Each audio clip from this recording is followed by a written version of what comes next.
You've been getting sloppy with your cleaning, haven't you? I noticed dust piling up in the corners. You're a stay-at-home wife, so please get it right. If I see dust the next time, I'm selling your laptop. My husband, John, started acting cold towards me as my workload increased as a cartoonist. At times when I was busy with deadlines, he would annoyingly give me specific instructions about housework and even make me redo the cleaning. John seems to expect perfect housework from me as a housewife, but being a cartoonist has been my dream since childhood. I don't want to give up now. Moreover, John seems to be keeping something from me. I'm not going to forgive him anymore. I am Anne, 31 years old, a freelance cartoonist.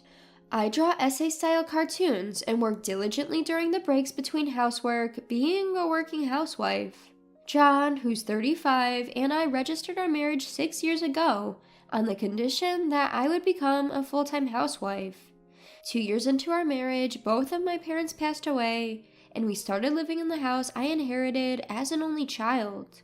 I didn't want to quit drawing cartoons, which I've been doing since my student days, so I pleaded with John, saying, I'm fine with becoming a housewife, but my dream is to make a living through my cartoons. I'm only publishing independent comics now, but could you allow me to work from home?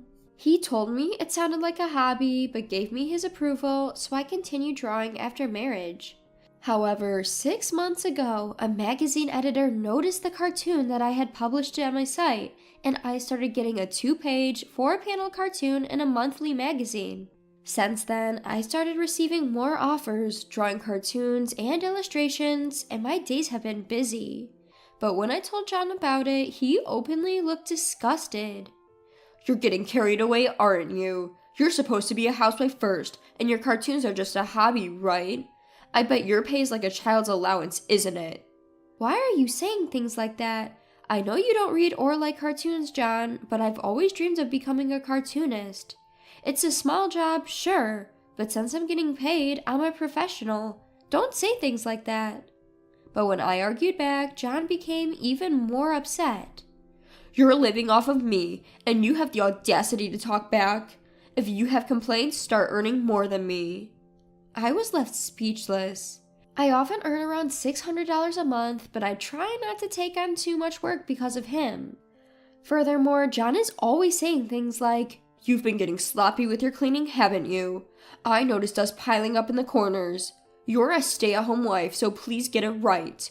If I see dust the next time, I'm selling your laptop. Especially when I'm busy with deadlines.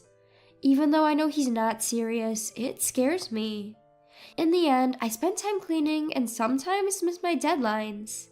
John seems annoyed when he sees me busy and bothers me by pointing out minor household chores. One day, it happened. John has a habit of eating dinner as soon as he gets home from work. That day, like always, he sat at the table, and the moment he took a bite of the stew, he erupted. Hey, what's this? The carrot isn't cooked all the way through. Are you messing with me? I come home tired and this is what you serve your husband? I had been zoning out after meeting a deadline, but John's outburst startled me, and I turned to face him. At that moment, John grabbed the beer-filled glass in front of him and splashed it over me. I was stunned. I never thought I would ever get beer splashed on me in my life. Since I hadn't imagined this would happen, the shock was all the greater. I'm sorry, I must have zoned out while cooking. The rest should be okay, so you can leave the carrot. I realized mid-cooking that I had somehow forgotten to add the carrots, and in my rush, I had thrown them into the stew without parboiling them. Even though I had checked that the potatoes were thoroughly cooked, I had completely forgotten about the carrots.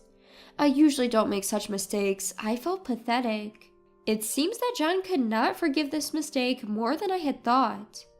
It's the worst to have a housewife who can't even do household chores properly. I shouldn't have married you.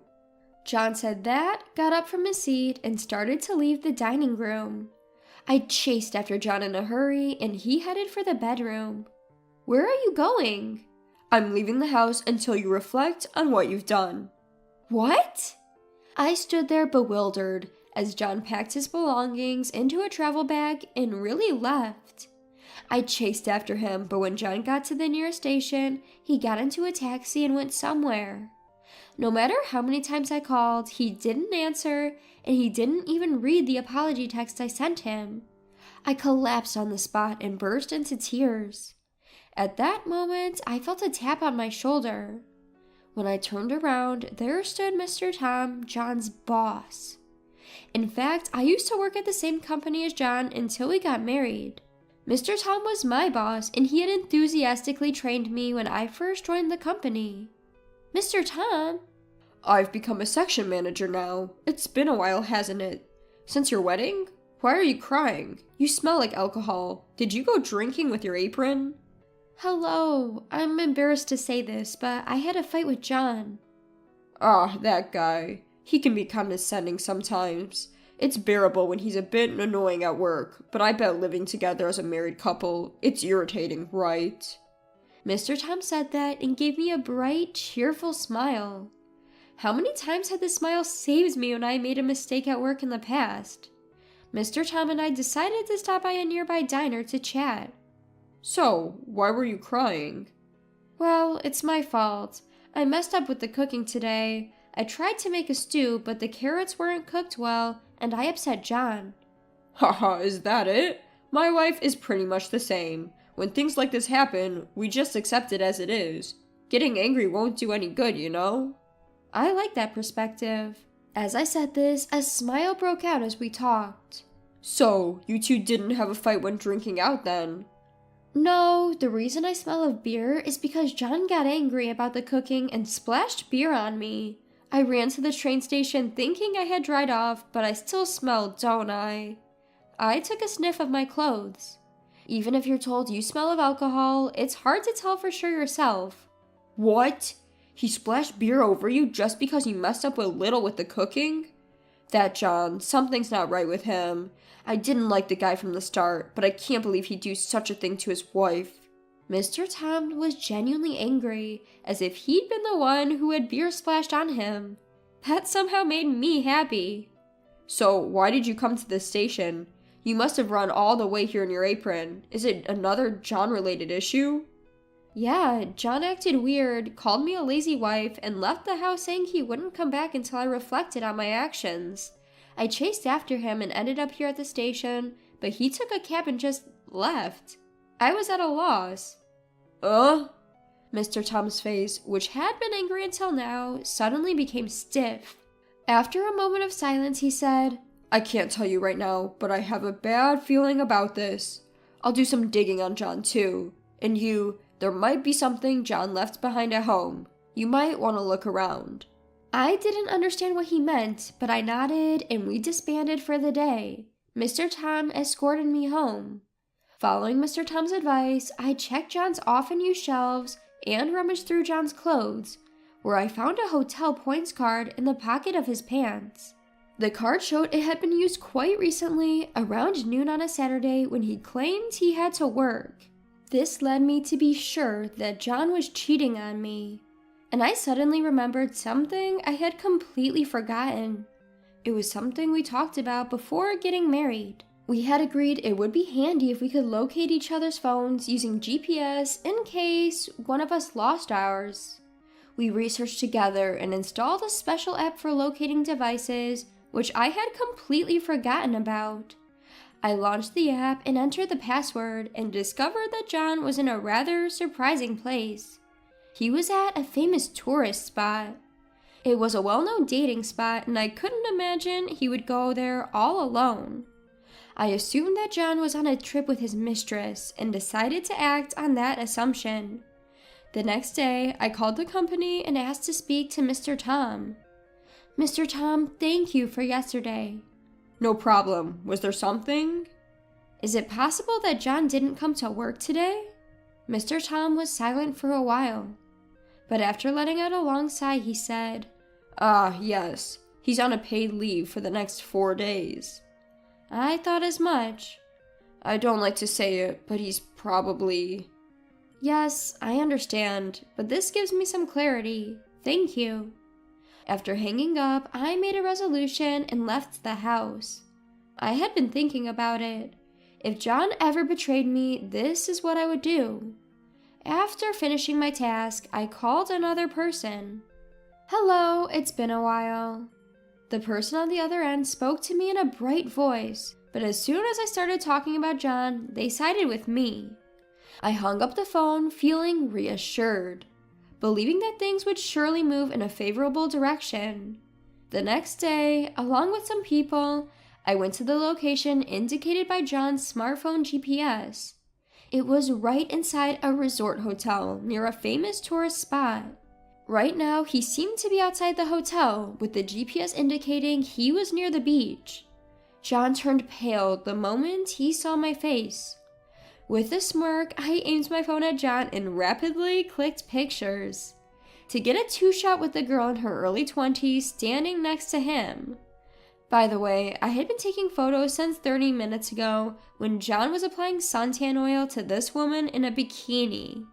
I let him swim until I could get definite proof that John was cheating. Perhaps because of their liberating environment or their minds were utterly clear, they were kissing in public. I felt no shock, perhaps because my patience had run out. Rather, I was grateful that they provided such good evidence. What surprised John and turned him pale wasn't just because he saw my face. Behind me there were my in-laws, both casting stern glances at John. "What's going on, John?" As I approached with a smile, John, flustered, stumbled in the sand and fell on his rear end. Seeing this, my mother-in-law heaved a sigh. "How pathetic, even for my own son. And who might this lady be? You abandon your wife, and what are you up to?" "But it's because this woman doesn't do any housework." John hastily pointed at me and blamed me. "Oh, is it correct to say she does absolutely nothing? Even if she occasionally skips cleaning, she does laundry, cooking, and dishes every day, doesn't she? Even I sometimes skip cleaning, and I dislike laundry so much, I leave it to your father at times." "That's because you had a part-time job, isn't it? It's different with this woman. She's a stay-at-home wife who just spends her time drawing and playing. Why can't she at least properly do housework?" At John's words, my father-in-law was enraged. "You don't understand anything." Even the people around us were startled and focused on us. Some seems like they might point their smartphone cameras at us. Why don't we discuss this in a more appropriate setting? Everyone agreed with my suggestion, and my in-laws and I went ahead to a nearby restaurant. John and the woman he was cheating with, Mary, changed from their swimsuits to casual clothes and met up with us, and the five of us sat down together. We started by hearing John's side of the story. "I wanted Anne to be a stay-at-home wife, but she started this useless hobby of drawing cartoons and neglected the housework. When she won't do as I say, it's natural that I would look for the next candidate for a wife." The one to retort to that was Mary. Isn't that different from what you told me? You said you were troubled because a stalker was coming to your house and you wanted me to help you forget about the unpleasant reality for a while. I suggested that you should report to the police, but you said that it was only a matter of time until the stalker would be caught. Knowing you had a wife, I wouldn't have dated you." With that, Mary started crying. It seems she's still a college student and she had met John on a dating app. She was drawn to an older man and decided to date him, but now she was lamenting that she had been deceived. "I'm really sorry. I won't contact John again. I'll take this as a good lesson and make sure I'm not fooled next time." After bowing deeply to me and my in-laws, Mary showed us the screen where she had deleted John's number. Then she left a few bills for her coffee on the table and left. I glared at John, who was in a daze after Mary had left.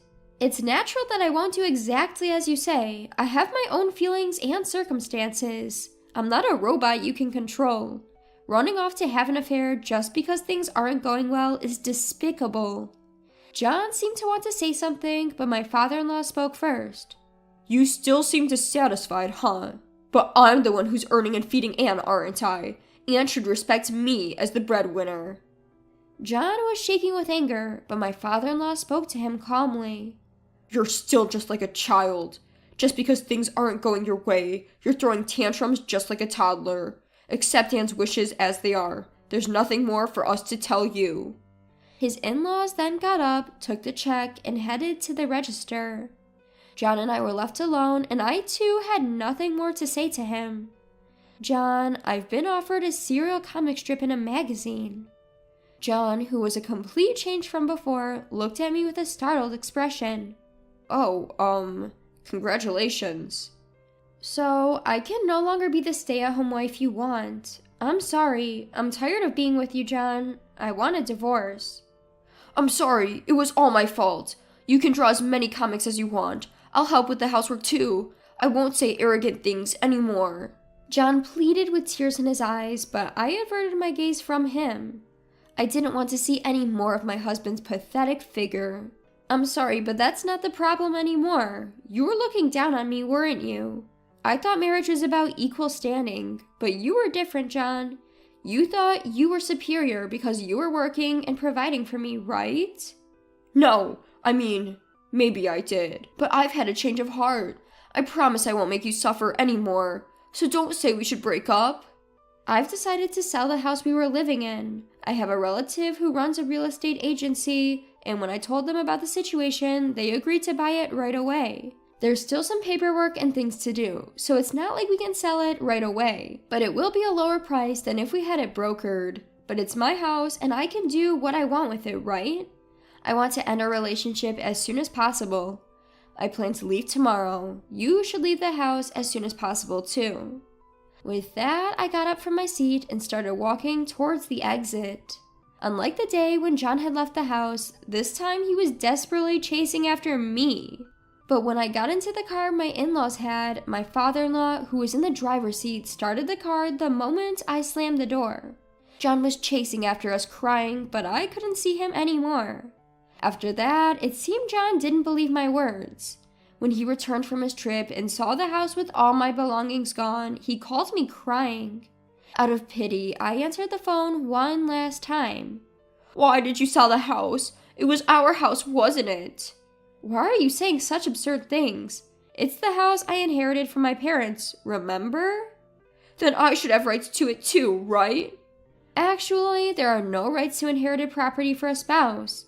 If you understand, get out of the house as soon as possible, and expect a call from the lawyer about alimony and the divorce. Don't run away, okay?" I said what I wanted to say and hung up the phone. After that, it seems John was scolded by Mr. Tom for taking paid vacation to go on a trip with his mistress. There's no need to give a reason for taking paid vacation, but it seems he was harshly questioned for betraying his wife to go on a trip. It seems he is having a tough time being looked down on by his coworkers and feeling uncomfortable every day. And his in-laws have also abandoned John. John tried to return to his in-laws' house, but they refused him.